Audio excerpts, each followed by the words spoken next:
lot of people think it's okay to wait 100,000 miles before starting any preventative maintenance on a vehicle, including a tune-up.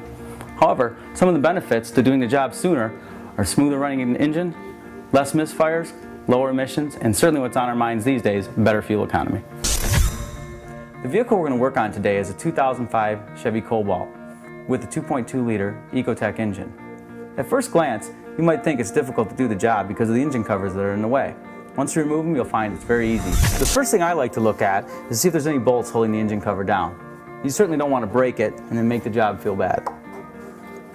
I don't see any bolts on this one, so I'm going to take the oil cap off and gently pry. Not too bad. The plugs are actually underneath this integrated coil module assembly. And to get to it, looks like we're going to have to take off a couple bolts. So let's go grab some tools and see what we need. Okay, I'm going to grab a 3/8 ratchet, extension, and a 10mm socket.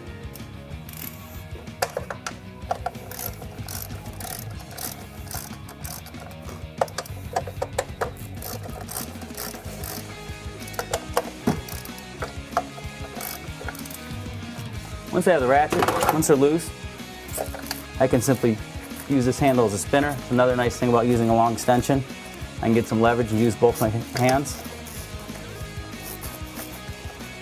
Loosen up the bolts and get the cover assembly off. Now you'll notice I put the oil cap back on. I didn't want anything to ruin my day. Dropping a bolt in there wouldn't have been fun.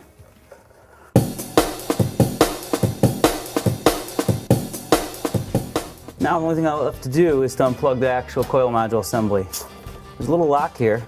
I'll pull back on the lock and push down on this tab. It's kind of tough. Take my glove off. And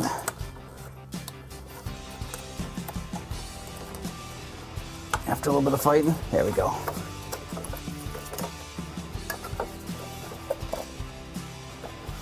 Be careful, this is expensive. Here it is.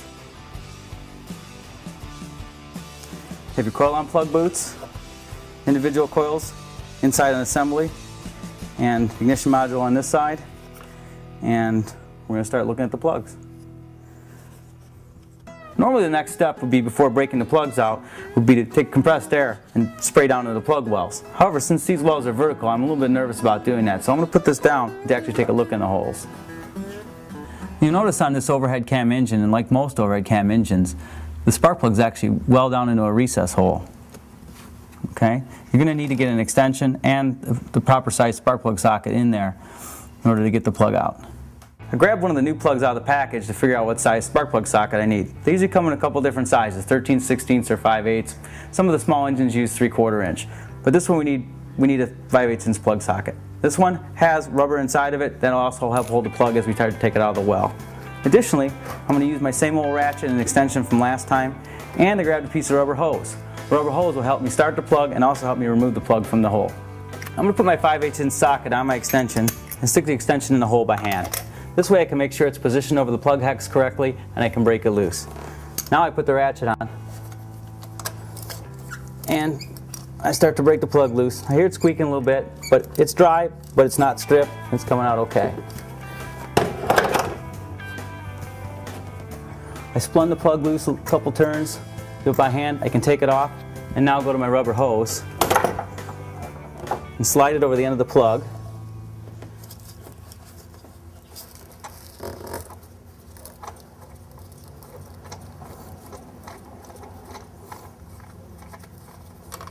And it's out.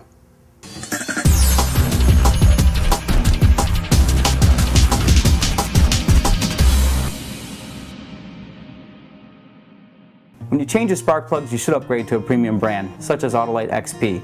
A few extra bucks is worth it. You'll get additional life, better performance, and certainly better fuel economy. Before installing my Autolite XP plugs, I want to make sure the gap is set correctly. I just got off Autolite.com and found out the 2005 Cobalt here needs a 40 thousandths gap. So I'm going to use a round wire gauge and check that gap.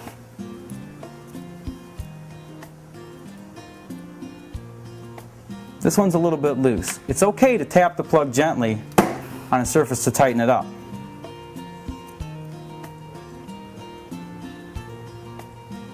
That's about perfect. This one also.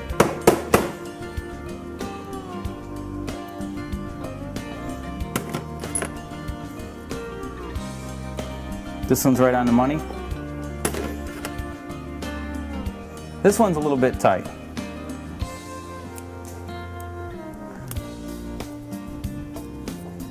I'm going to use the gap opener to open the gap just a little bit. Put pressure on the side wire this way. And you never want to put pressure in between the center wire and the side wire. You can break the platinum ball off the center wire. We're done gapping, so we're going to put it back together. Before I do that, I'm going to replace the boots. It's a good idea to replace the boots when you have the ignition system apart.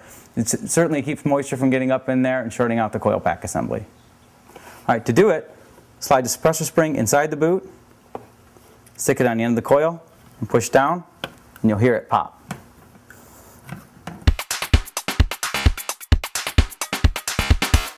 Done. The reason why you want to change the boots is over time the boots will deteriorate, crack, and allow moisture to enter the plug. If it gets up the suppressor spring, you'll get inside the coil and short it out, and that will cause a misfire and component failure. After this, we want to put just a little bit of dielectric grease in each boot end. Not too much, just a dab will do you. And we can proceed to reassemble the coil assembly onto the engine. Now it's time to reinstall our plugs. I'm going to use our piece of hose that we used to spun it off earlier, put on a new plug, and get her centered over the hole. The goal here is to start this and make sure it goes in easily. If you have any resistance, it doesn't go in nice and easy, you could potentially strip it. So make sure it's going in easily with your fingers and that you can spin it all the way through.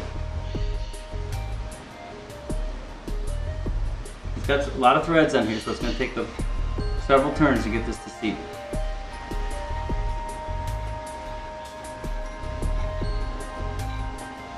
Alright, once it's hand tight, take your rubber hose off.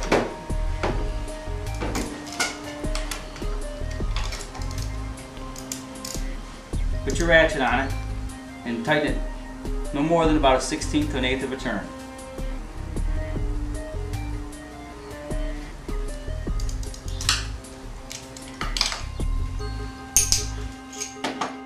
Alright, now it's time to put everything back together. I'm going to take the coil assembly, flip it over, get it over the spark plugs, push it down firmly, grab my bolt that I had up here, and start threading in.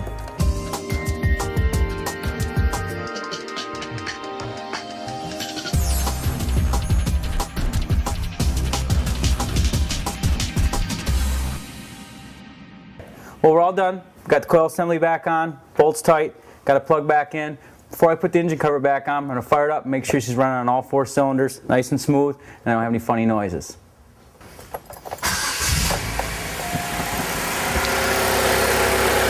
Okay, looks like she's running smooth, no problems. We shut her off, put the engine cover back on, and call it a day.